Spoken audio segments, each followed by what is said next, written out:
In this video, we're going to spend a bit of time connecting linear regression and logistic regression. And this is to get a better understanding of what logistic is, how it works, and really we're going to set it up so we can use our understanding of linear regression to understand logistic regression and all the other generalized linear models that we might look at. Okay, so here I've drawn out a typical kind of linear regression example where x is a numeric variable, y is also numeric. So remember, the x variables don't need to be numeric. They can be numeric or categorical. But I'm going to look at both examples with x being numeric so that we can have parallel examples. Okay, so linear regression starts with x numeric, y numeric, and we'd see some sort of scatter plot like this. Okay, so in logistic regression, let's think about what the scatter plot looks like. Okay, and the example I'm going to use as we work through is an outcome variable of is there evidence of coronary heart disease, 1 for yes, 0 for no, and explanatory variables of the numeric age, as well as if they're receiving a treatment or not. Okay, and as we go through and work with this data, I just want to mention that we have this real data. We'll work with it separately in software. And the sample comes from an at-risk, a high-risk population. So when we look at the probability of coronary heart disease, it's going to be probably much higher than you'd think, but this is not a general population. This is a high-risk population. Okay, so for any given age, right, let's say there's a 30-year-old, they either have coronary heart disease or they don't. Right, so let's suppose here's a 29-year-old, they don't have coronary heart disease. Here's a 30-year-old, they don't. There's another 29-year-old, they do. Okay, and so what we'd tend to see is something like this, right? And probably at the low ages, there's not many people with heart disease. And as we get to higher ages, there's going to be more. Okay, but so the plot of the data would look something like this. Okay, now I want to help you to understand how we're going to be fitting a model to this. And right now I know it looks a bit weird and it looks a bit different, but we're going to build our way there. So the first reminder is that in linear regression, what we are modeling is the mean of y given the value of x. Right? And if you remember, we end up fitting a line, and that line would describe for a given value of x, what do we think the mean of y is going to be? Okay, but let's kind of step back and build our way there. And so it's easier for our brains to think in terms of discrete rather than numeric. So let's go and do that for a moment. Okay, so what I'm going to do is think about breaking the x variable age into age groups. So for example, this is age group A, all the people in here. This is age group B, or I guess x is a generic numeric. Okay, but all the values in here are group B, group C, and so on. Okay, and then we could think of for all the individuals in group A, calculating their mean. Okay, so let's go ahead and do that. Right, again, we can think of here's all the y values. What's the mean in there? Right? In category B, what's the mean? In category C, what's the mean, right, or the average? Category D, okay, so we can think of within here calculating the average of each of these. Okay, now remember in linear regression we end up fitting a line, right? Y hat, the estimated y or the mean of y, is b naught plus b1 times x, right? And that's this line that we fit here. And again, remember this line gives us the estimate of the mean of y given x. Right? So for a given x value, what do we think the y value is going to be? Okay, so we can think that this line is in a way trying to pass through all these means, right? Or that's what it's trying to describe. What's the mean of y given x? But rather than having categories of x, it's a continuous numeric value. Now for logistic regression, we can think about doing the same sort of thing, right? Rather than modeling the mean of y, we want to model the proportion of y equals 1, right? Or the proportion of people with the disease given the x. Right? And we saw in earlier videos, we can think of the proportion also as the probability, right? Or the percentage, right? So what's the likelihood of the disease or coronary heart disease given the x variable? Now, before I jump into this, I just want to give a quick kind of side note that calculating this proportion, we can think of the proportion as being a mean.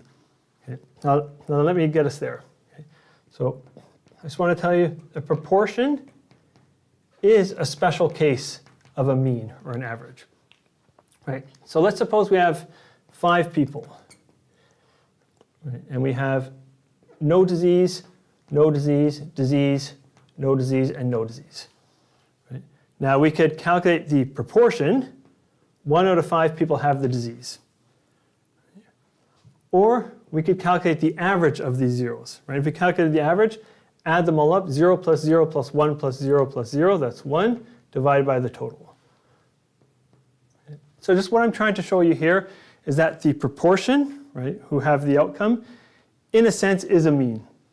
Now the reason I'm spending time doing this is just to try and convince you what goes on here where we're modeling the mean of y in linear regression, and what goes on in logistic where we're modeling the probability of the outcome or probability of disease are going to be very similar because in a sense this proportion or probability, it is a mean. Okay, so they are in some ways almost the exact same thing. Some of the details will be different, but under the surface both of them were modeling the mean of y given x.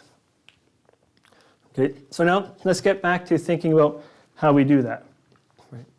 So like we did before, age is numeric. It can be a bit difficult to think in terms of continuous.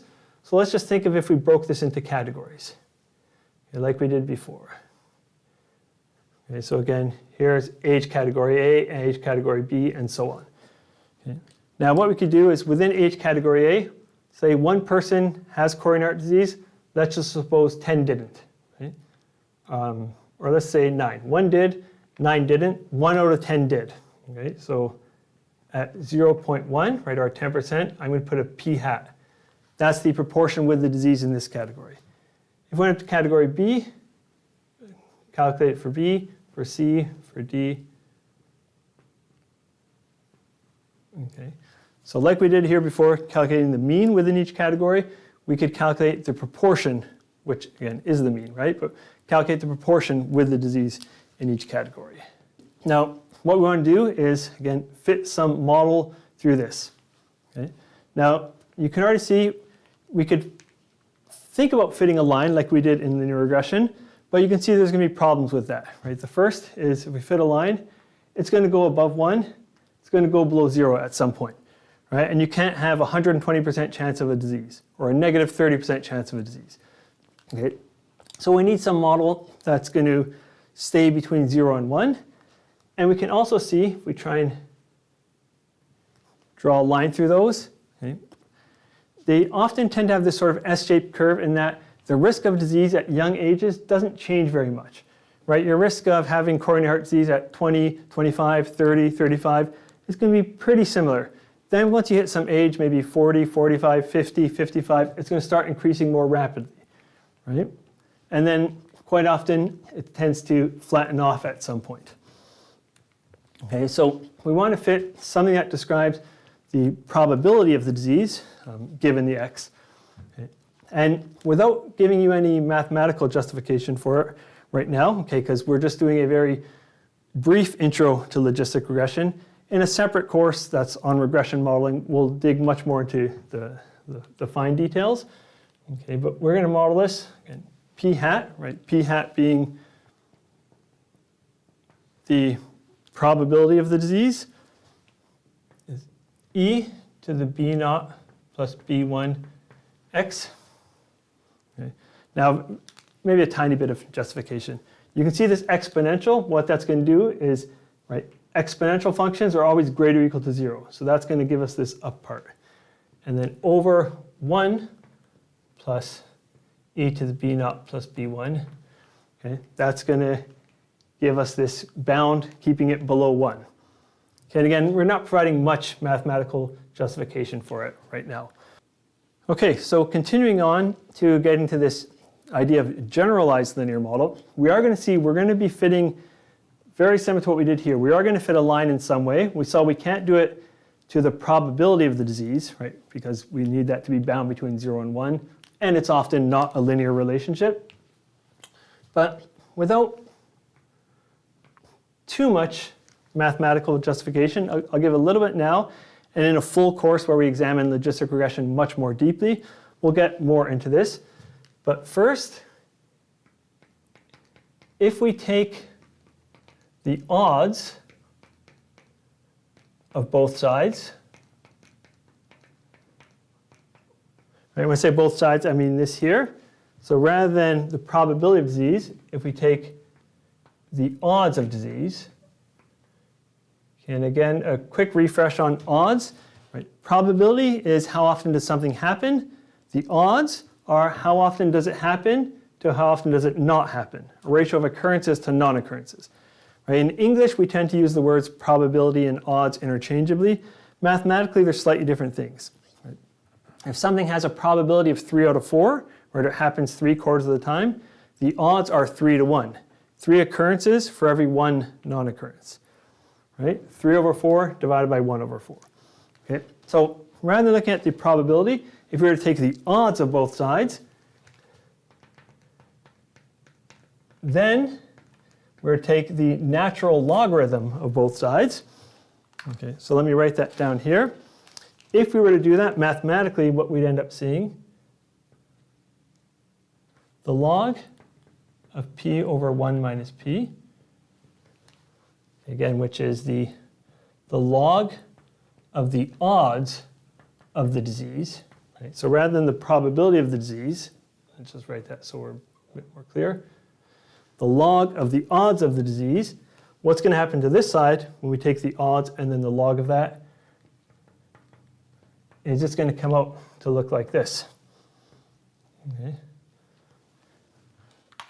So you can see here we have this now line, okay, or a linear model. And looking at this plot, again, here's the age, but if this is the log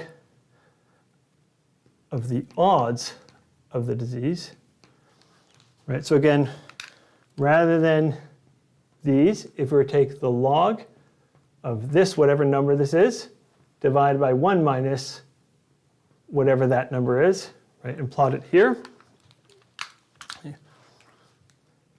That's going to look something like this.